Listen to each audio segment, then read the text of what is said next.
로마서 7장 6절 한 말씀 봉독해 드립니다. 이제는 우리가 얼매된 것에 대하여 죽었으므로 율법에서 벗어났으니 이러므로 우리가 영의 새로운 것으로 섬길 것이요 의문의 묵은 것으로 아니할지니라.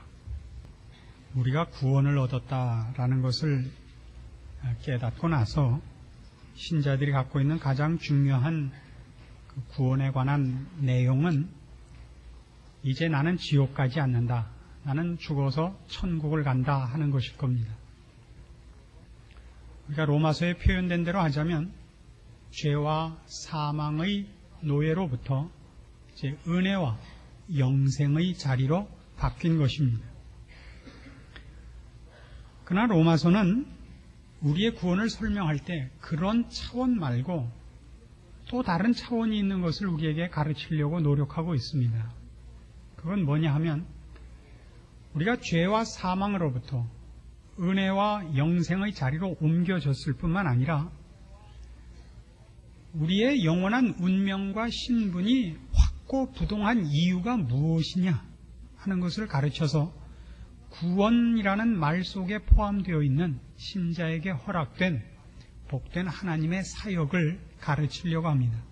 그것을 우리가 이 로마서 7장에서는 율법에 관한 차원에서 신자된 안전성을 확인하는 것입니다. 우리는 율법에 대하여 죽고 그리스도와 함께 살았습니다. 이 율법과 결별했다는 것이 뭐냐?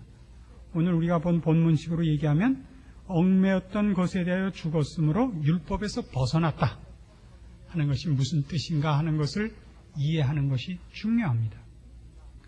그것은 다른 표현으로 영의 새로운 것으로 섬기는 것이요 의문의 묵은 것으로 하지 않는다라는 설명석에 나와 있는 것입니다. 그래서 오늘 우리가 세 가지 측면에서 율법에 대하여 죽은 것, 다시 말해서 의문의 묵은 것으로 하지 않는 신자된 원리들을 살펴보려고 합니다. 다른 표현으로는 영의 새로운 것으로 섬기는 법이라고 표현할 수도 있습니다. 우리는 1차적으로 이 문제를 따질 때 잘못하면 율법과 영이라는 두 개의 실체를 놓고 둘을 대조하고 적대하는 그런 오해를 할 수 있습니다만 이제 이 내용을 따라 들어가 보면 그런 뜻이 아닌 것을 발견하게 되리라고 생각을 합니다. 고린도 후서 3장 말씀부터 찾아봅시다. 영의 새로운 것으로 섬긴다. 의문의 묵은 것을 안 한다. 의문이라는 말은 글자라는 뜻입니다. 글자에 묵은 것을 하지 않는다라는 것이 무엇인가 하는 겁니다. 고린도 후서 3장 3절입니다. 너희는 우리로 말미암아 나타난 그리스도의 편지니 이는 먹으로 쓴 것이 아니요 오직 살아계신 하나님의 영으로 한 것이며 또 돌비에 쓴 것이 아니요 오직 육의 신비에 한 것이라. 자, 여기 그런 표현이 있죠. 먹으로 쓰지 않고 하나님의 영으로 썼다. 돌비에 쓰지 않고 신비에 썼다.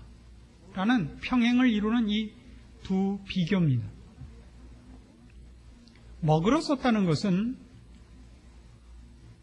어디에 해당가? 우리 자신 안이 아닌, 우리 자신의 내부가 아닌 바깥 어딘가에 기록한 글이다 이겁니다. 그것과 우리 안에 기록했다 하는 것을 강조하려고 합니다. 그것은 두 번째 나오는 것과 같이 돌비에 쓴 것이 아니고 신비에 쓴 것이라고 하는 데에도 드러나는 것이고, 한 걸음 더 나가서 외부적으로 쓰여 있지 않고 하나님의 영으로, 먹으로 쓰지 않고 하나님의 영으로 썼다라는 내용 속에서 그것이 밖에 있는 하나의 지표가 아니라 우리 안에 내면적인 원리와 내면적인 방향과 내용으로서 우리의 것이 된 것이라 하는 걸 대조하고 있는 것입니다. 이것이 아닙니다. 율법과 영, 둘 중에 어느 것 하나를 선택하느냐의 문제가 아니라 율법을 논할 때마다 강조했던 것, 내가 나에게 필요한 것을 내 의지와 내 노력으로 선택하고 달성해야 되는 것이 아닌 바깥에 있는 어떤 목표를 쥐어야 하는 것이 아니라 내 안에 그것이 하나의 내용과 원리로 속에 박혀 있는 것, 이렇게 대조를 하고 있는 겁니다. 고린도전서 2장으로 가보십시다. 이 고린도후서 3장 3절의 내용이 고린도전서 2장에는 이런 식으로 되어 있습니다. 고린도전서 2장 1절입니다. 형제들아, 내가 너희에게 나아가 하나님의 증거를 전할 때 말과 지혜의 아름다운 것으로 아니하였나니 내가 너희 중에서 예수 그리스도와 그의 십자가에 못 박히신 것 외에는 아무것도 알지 아니하기로 작정하였습니다. 내가 너희 가운데 거할 때 약하며 두려워하며 심히 떨었노라. 내 말과 내 전도함이 지혜의 권하는 말로 하지 아니하고 다만 성령의 나타남과 능력으로 하여 너희 믿음이 사람의 지혜에 있지 아니하고 다만 하나님의 능력에 있게 하려 하였노라. 이 말이 정확히 똑같은 것입니다. 먹으러 쓴 것이 아니요 하나님의 영으로 쓴 것이라 하는 표현입니다. 바울이 고린도 교회를 세울 때, 즉 이 기독교에 대해 전혀 들은 바 없는 이 지금 말하면 그리스에 살고 있는, 고린도라는 데는 그리스의 남단에 있는 그 항구 도시입니다. 이 사람들에게 이 기독교를 전할 때 바울이 가진 원리가 무엇이었느냐? 어떤 사상을 전하고 그 사상을 상대방에게 설득하는 것이 아니었다 이겁니다. 하나님을 모르고 하나님으로부터 배반한 죽어 있는 저들에게 하나님께서 나의 이 전도하는 이 전도를 하나의 수단으로 삼으셔서 저들의 마음을 바꿔놓으시기를, 죽은 영혼을 소생시켜 주시기를 바라는 마음으로 간 것이다 이거예요. 지금 고린도 교회 교인들에게는 어떤 문제가 있었느냐 하면, 우리는 바울이 전한 내용을 듣고 알아먹었다, 선택했다, 그래서 자랑들을 하고 있거든요. 잘난 척을 하고 있어요. 그래서 바울이 얘기하는 거예요. 내가 너희에게 전한 것은 내 지혜를 전한 것도 아니고 또 너희가 내 말을 알아들은 것의 문제가 아니다. 너희는 이 일에 대하여 자랑할 수 없다. 왜냐? 나 스스로가 이 기독교를 전할 때, 이 도리를, 복음을 전할 때 하나님께서 너희 마음에 역사하사 너희의 죽은 영혼을 소생시켜 너희를 중생시켜 하나님께서 누구시며 하나님이 너희를 어떻게 불쌍히 여기시며 너희에게 무엇을 허락하셨는가를 알게 하기를 원해서 내가 심히 떨고 두려워했다 이거예요. 내가 그것을 말로 전하고 인간의 사상이 되고 너희가 그것을 선택하는 것이 될까 봐. 그게 아니라 하나님께서 나를 통하여 역사하여 너희를 변화시키기를 바라는 오직 한 마음으로 갔기 때문에 5절, 2장 5절, 너희 믿음이 사람의 지혜에 있지 아니하고 다만 하나님의 능력에 있게 하려 하였노라. 그래서 너희는 먹으러 쓴 것이 아니요 하나님의 영으로 쓴 자들이니라. 밖에 써 있는 무엇을 보고 너희가 그렇구나라고 깨달아 신자가 된 자들이 아니라 하나님께서 너희를 수술하시고 바꿔놓고 새로 태어나게 한 자들이니라. 이겁니다. 이것이 의문에 묵은 것으로 아니하고 영의 새로운 것으로 한다는 뜻입니다. 내용에 있어서는 같습니다. 그러니까 그 내용이 우리의 것이 되는 데에 내가 그것을 책임지고 내 능력으로 하는 것이냐, 하나님께서 우리 안에 그것을 만들어 주신 것이냐를 대조하고 있는 것입니다. 좀 더 이해를 돕기 위해서 예레미야 31장으로 가보십시다. 구약성경 1102페이지 예레미야 31장 31절입니다. 나 여호와가 말하노라. 보라, 날이 이르리니 내가 이스라엘 집과 유다 집에 새 언약을 세우리라. 나 여호와가 말하노라. 이 언약은 내가 그들의 열조의 손을 잡고 애굽 땅에서 인도하여 내던 날에 세운 것과 같지 아니할 것은 내가 그들의 남편이 되었어도 그들이 내 언약을 파하였음이니라. 나 여호와가 말하노라. 그러나 그날 후에 내가 이스라엘 집에 세울 언약은 이러하니 곧 내가 나의 법을 그들의 속에 두며 그 마음에 기록하여 나는 그들의 하나님이 되고 그들은 내 백성이 될 것이라. 유명한 새 약속입니다. 그럼 새 언약이 있으면 그 전에 있었던 옛 언약이 있을 것입니다. 그러면 새 언약이라는 말이 붙었으면 옛 언약과는 다를 것입니다. 그럼 다르다 그러면 우리는 1차적으로 어떤 생각에 먼저 그 생각이 미치느냐 하면 내용이 다를 것이라고 생각을 합니다. 새 언약의 내용을 봅시다. 33절 끝부분을 보십시오. 나는 그들의 하나님이 되고 그들은 내 백성이 될 것이라. 이 새 언약의 내용입니다. 나는 그들의 하나님이 되고 그들은 내 백성이 될 것이라. 이 새 언약의 내용은 옛 언약의 내용과 일치합니다. 처음부터 하나님은 우리에게 허락하신 그 구원의 약속이 나는 저들의 하나님이 되고 저들은 내 백성이 될 것이랍니다.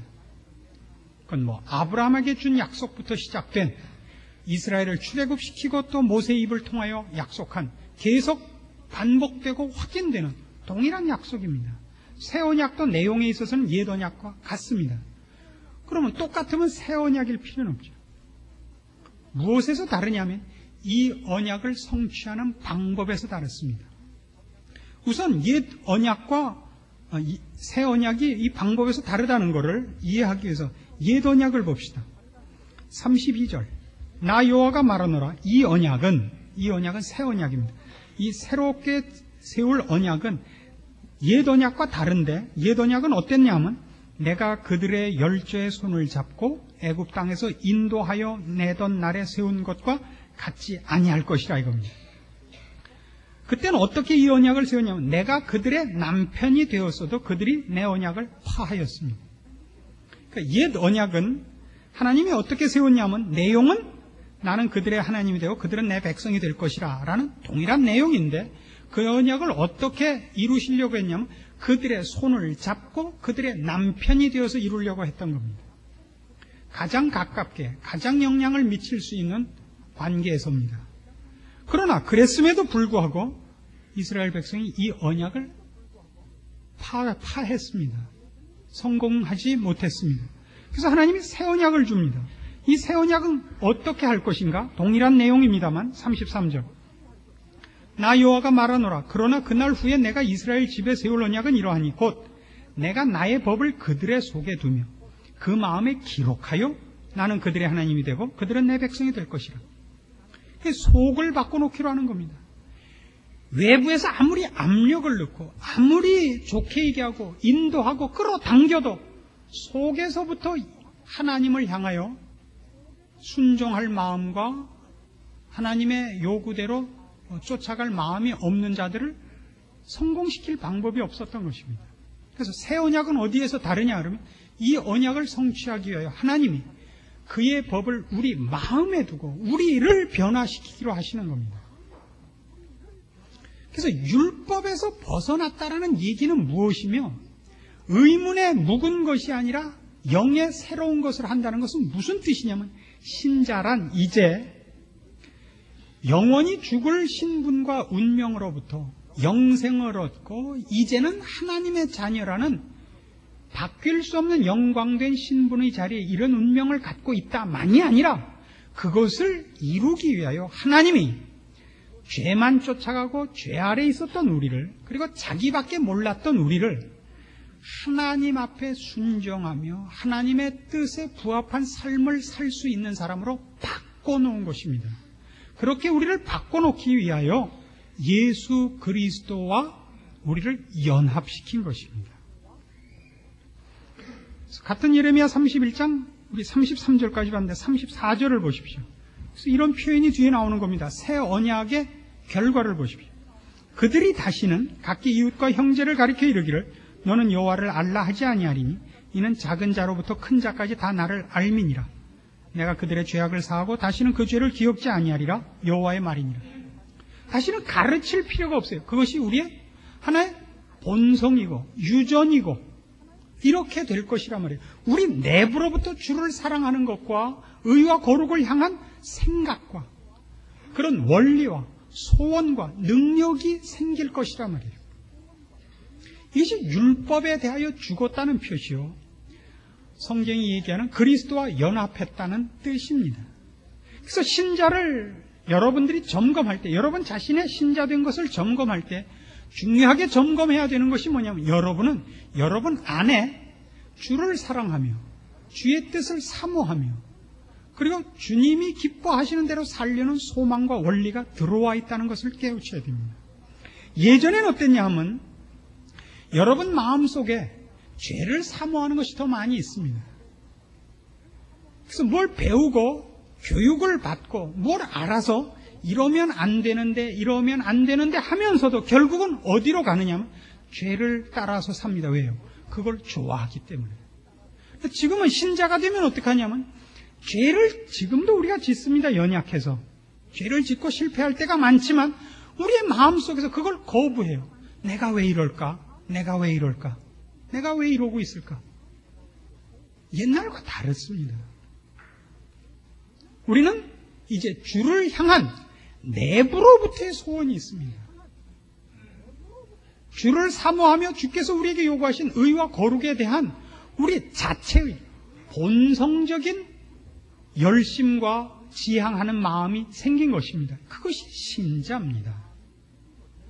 물론 이것을 늘 성공하느냐, 그렇게 사느냐 하는 건 성화의 단계에서의 훈련의 문제입니다만은 근본적으로 중생했다, 구원을 얻었다 하는 자들은 그의 마음에 이것이 있습니다. 이 얘기가 왜 필요하냐면 여러분들이 신자가 된 이후에도 실패했을 때 많은 성도들이 이런 시험에 빠집니다.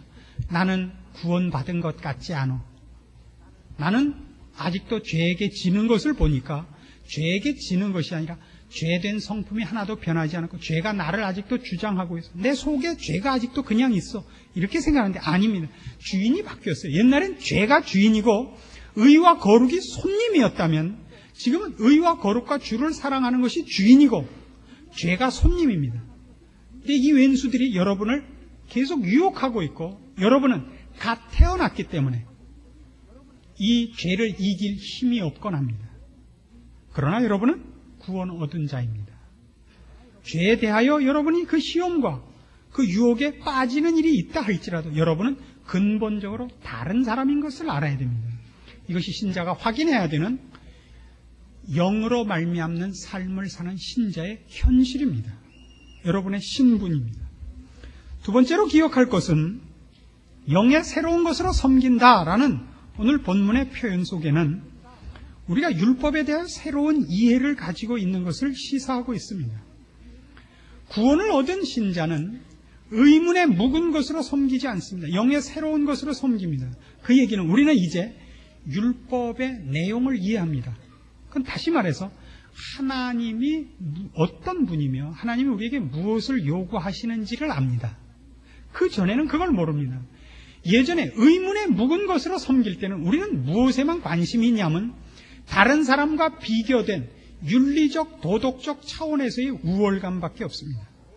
윤리를 지키고 도덕을 지키고 혹 종교를 가진다 할지라도 우리는 우리의 잘난 것을 증명하는 그런 시각과 그런 기준으로서밖에는 율법을 이해하지 못합니다. 그러나 거듭나고 나면 하나님의 자녀가 되고 나면 우리는 하나님이 무엇을 기뻐하시는가 라는 데 대한 깨우침과 이제 중생한 자로서의 일종의 주님의 마음과 연결된 어떤 본능을 가지게 됩니다. 누가복음 18장으로 가보십시다. 의문에 묵은 것으로 섬기는 이의 율법관을 한번 보십시오. 누가복음 18장 18절입니다. 어떤 관원이 물어가로되 선한 선생님이여 내가 무엇을 하여야 영생을 얻으리이까? 예수께서 이르시되 네가 어찌하여 나를 선하다 일컫느냐? 하나님 한 분 외에는 선한 이가 없느니라. 네가 계명을 안 하니 간음하지 말라, 살인하지 말라, 도적질하지 말라, 거짓 증거하지 말라, 네 부모를 공경하라 하였느니라. 여짜오되 이것은 내가 어려서부터 다 지켰나이다. 예수께서 이 말을 들으시고 이르시되 네가 오히려 한 가지 부족한 것이 있으니 네게 있는 것을 다 팔아 가난한 자들을 나눠주라. 그리하면 하늘에서 보화가 네게 있으리라. 그리고 와서 나를 쫓으라 하시니 그 사람이 큰 부자인 고로 이 말씀을 듣고 심히 근심하더라. 예수께서 저를 보시고 가라사대 재물이 있는 자는 하나님의 나라에 들어가기가 어떻게 어려운지 약대가 바늘기로 들어가는 것이 부자가 하나님의 나라에 들어가는 것보다 쉬우니라. 여기 있는 말씀은 결단코 부에 대하여 꾸중을 하는 것은 아닙니다. 부도 하나님께서 맡기신 일 중에 하나입니다. 여기서 지적하는 건 뭐냐 하면 지금 중생하지 못한 죄인으로 남아있는 시점에서 인간이 율법을 어떻게 보는가 하는 것입니다. 내가 어떻게 해야 구원을 얻습니까? 율법을 지켰느냐? 이렇게 물어보십니다. 예, 지켰습니다. 살인하지 않고 도적질하지 않고 간음하지 않고 거짓 증거하지 않았습니다. 그러냐? 그럼 너 네 재산을 네 이웃에게 다 줘라. 그건 못하겠습니다. 이렇게 된 셈이죠. 근데 주님께서 부자는 천국에 들어가기가 낙타가 바늘귀로 들어가는 것보다 어렵다. 이렇게 결론을 내리신 겁니다. 왜요? 마태복음 22장 36절. 마태복음 22장 36절. 선생님이여, 율법 중에 어느 계명이 크니까? 예수께서 가라사대 네 마음을 다하고 목숨을 다하고 뜻을 다하여 주 너의 하나님을 사랑하라 하셨으니 이것이 크고 첫째 되는 계명이요. 둘째는 그와 같으니 네 이웃을 네 몸과 같이 사랑하라 하셨으니 이 두 계명이 온 율법과 선지자의 강령이니라. 율법은 결국 하나님을 사랑하라와 이웃을 사랑하랍니다. 선생님, 어떻게 해야 내가 구원을 얻겠습니까? 율법을 지켜라. 근데 주님께서 의도하시는 건 이겁니다. 하나님을 사랑하고 네 이웃을 사랑해라. 지켰습니다. 저는 살인하지 않고 도적질하지 않고 간음하지 않고 거짓 증거하지 않았습니다. 그랬냐? 그럼 너 네 재산을 네 이웃에게 줘라. 주님이 묻는 건 이겁니다. 너는 최소한의 율법관, 즉 율법이 갖고 있는 정신은 이해하지 못하고 나는 범법하지 않았습니다로 이 율법을 이해하고 있다. 하나님의 뜻이 뭔지, 하나님께서 이 율법을 줌으로써 우리에게 뭐라고 말씀하시는지 넌 모르고 있다 이거죠. 너는 이웃을 사랑하고 있느냐? 이렇게 묻는 것이 바로 내 재물을 다 팔아 이웃을 줘라 하는 얘기 속에 내포된 진정한 의미입니다. 그건 못하겠습니다 하고 도망간 셈 아닙니까? 이것이 바로 율법을 의문의 묵은 것으로 섬기느냐, 영의 새로운 것으로 섬기느냐의 차이입니다. 서두에도 말씀드린 바와 같이 우리는 결단코 율법을 배척하거나 율법을 필요 없는 것으로 치지 않습니다. 우리는 율법 대신에 영이라고 얘기함으로써 성경을 읽으면 단 줄 알아? 그게 아니라 묵상을 해서 하나님과 직통으로 뭔가 통해야지. 이런 것을 어떤 신비한 방법을 가르치는 것이 아닙니다, 성경이. 신자가 된 것이 뭐냐는 거예요. 신자가 되면 그런 영원한 나라와 영원한 나라에서의 영광과 영생을 약속받고 있고 취소받지 않습니다. 그는 하나님의 자녀입니다. 동시에 그는 이렇게 변하는 것입니다.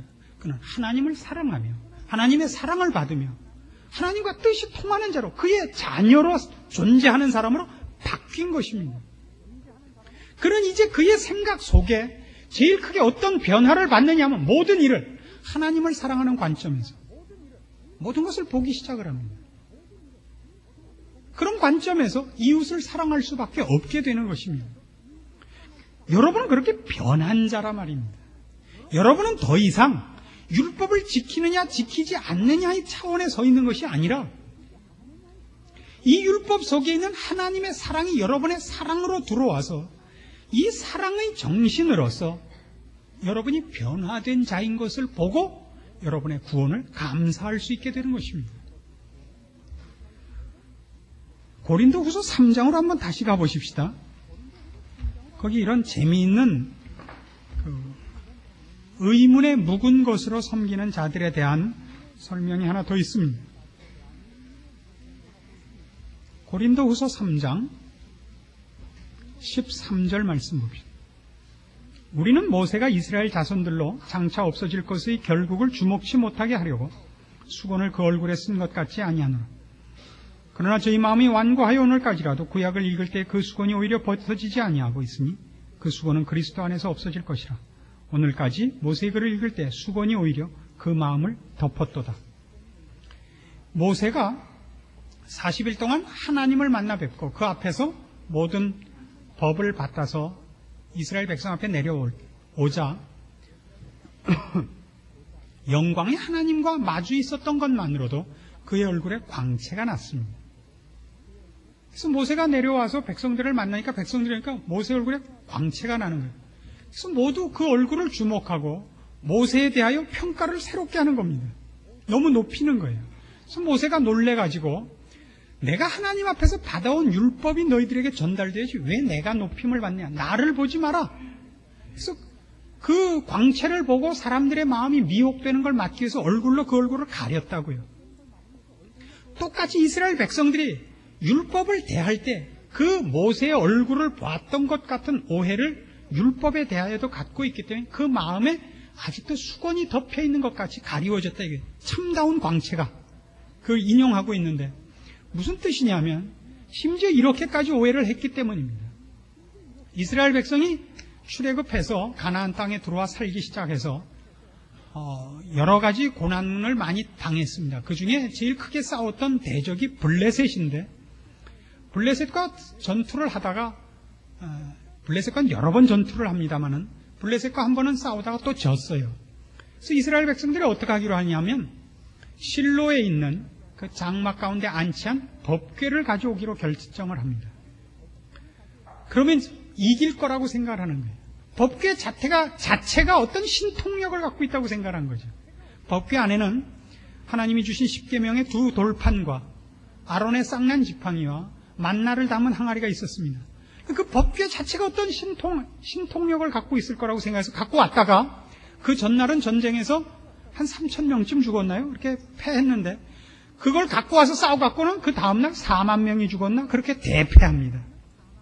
그리고 법궤는 빼앗깁니다. 이스라엘 백성들이 가졌던 오해, 즉 불신자들일 때 우리가 율법을 보는 개념, 신에 대한 개념, 종교에 대한 개념을 보십시오. 그건 다 진리와 생명으로의 접근이 아니라 언제나 자기 치장에 불과한 것입니다. 나는 이런 것들을 지켰다. 자기 의지의 높음을 나타내는 거죠. 자기의 도덕적, 윤리적 고결함을 나타내는 것이지 하나님과 연결된 어떤 원리상으로나 내용상으로나 생명과 진리와 영혼과 어떤 면으로도 하나님과 연결된 것은 없습니다. 그래서 율법 자체도 우리에게 아무런 그 정신을 말할 수 없는 입장이 있었던 것입니다. 이제 우리가 구원을 얻고 나자 어떻게 되느냐? 의문에 묵은 것이 우리의 원리가 아니라 영의 새로운 것이 우리 안에 들어와 있어서 우리는 율법의 정신을 알게 되는 것입니다. 이것이 신자입니다. 이것이 구원입니다. 그러나 끊임없이 사람들은 어떤 오해가 있느냐 하면 의지의 화신이 되려고 그래요. 의지의 화신. 그래서 잘못 미화된 사람 중에 하나가 욥입니다. 욥은 마치 인내의 화신같이 돼 있어요. 욥이 얼마나 그 믿음을 지키고 인내했는가.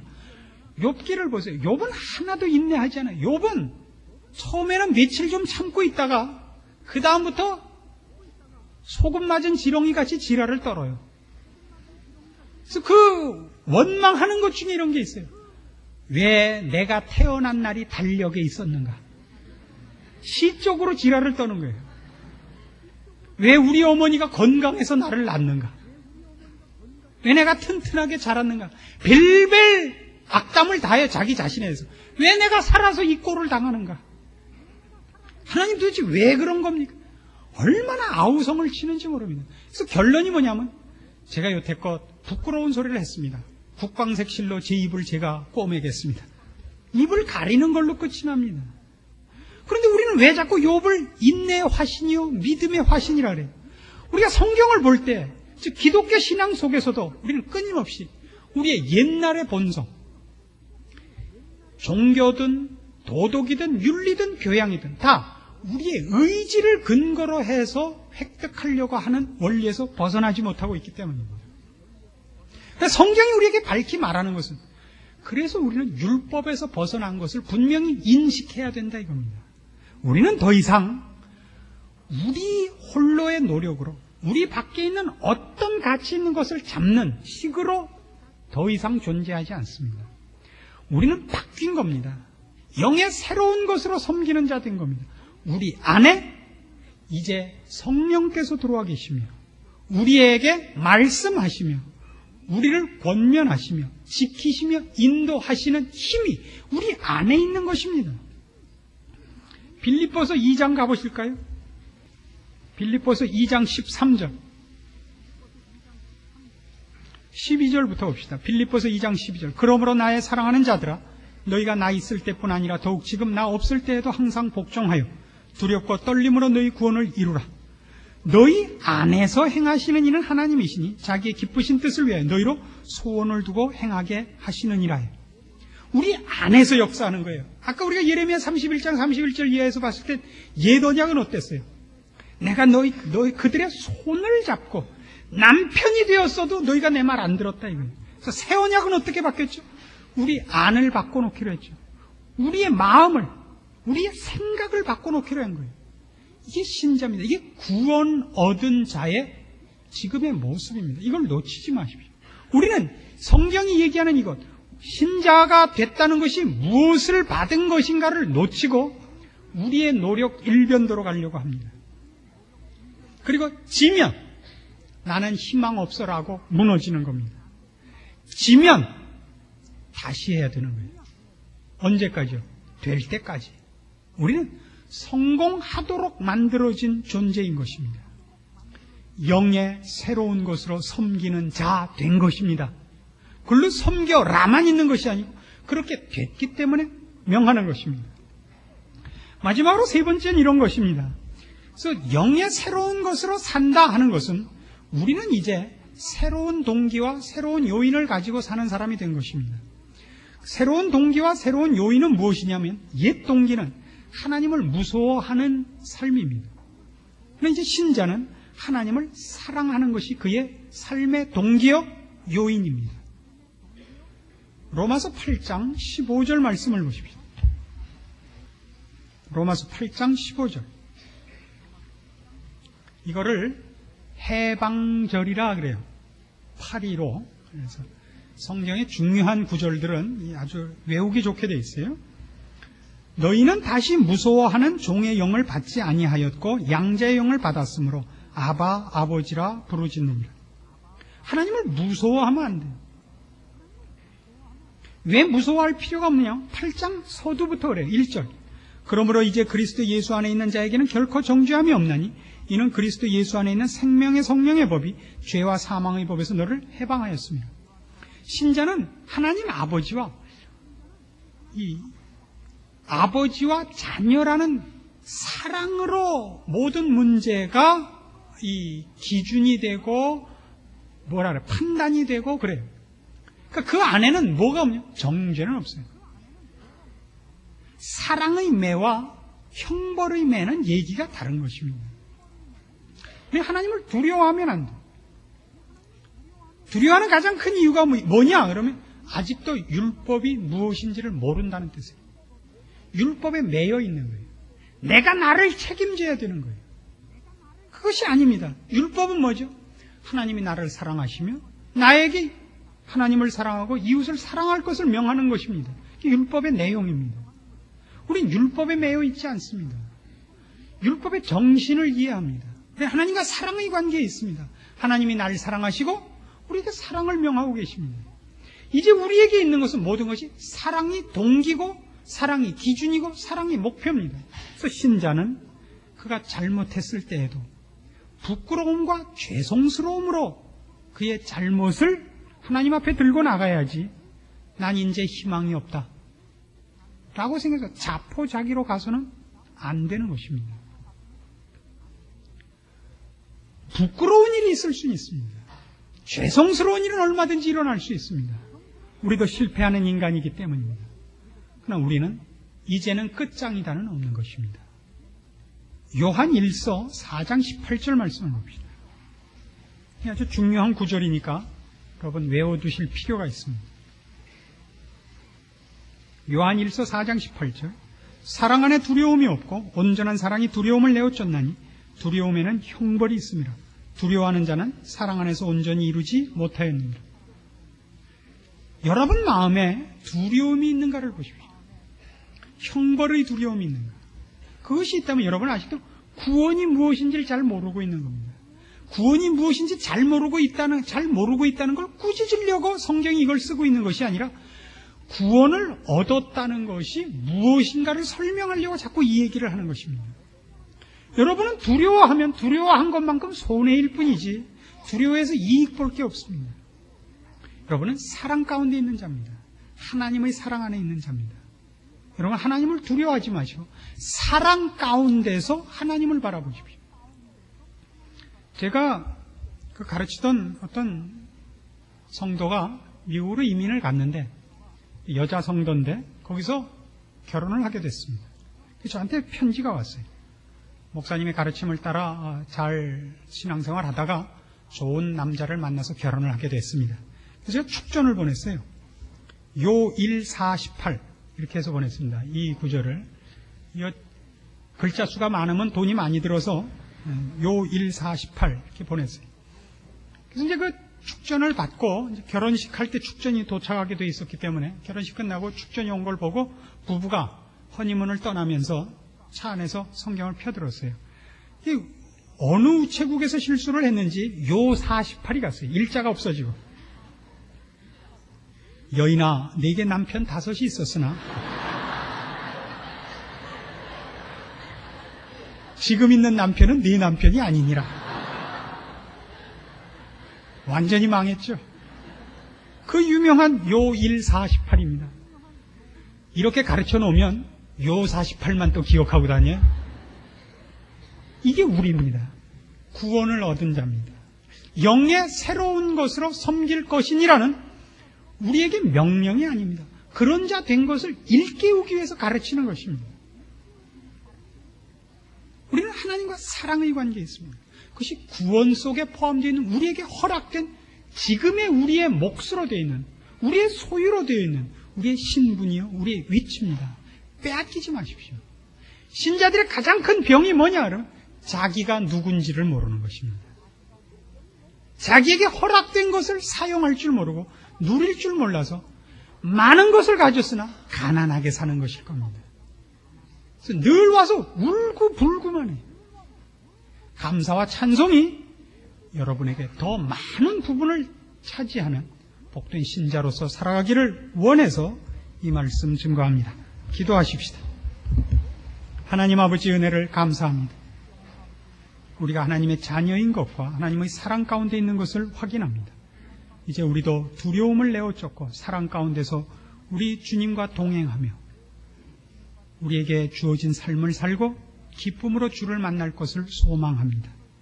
우리에게 승리를 맛보게 하시고 구원 얻은 기쁨을 누리게 하시며 우리의 기도에 더 많은 감사와 찬송이 있게 하시고 우리 인생에 더 많은 사랑의 열매가 있게 하시옵소서. 그리하여 모든 이들로 우리가 주 앞에 사랑을 입은 이요 구원을 받은 자요 영원한 나라에 속한 시민임을 알게 하시옵소서. 예수님의 이름으로 기도합니다. 아멘.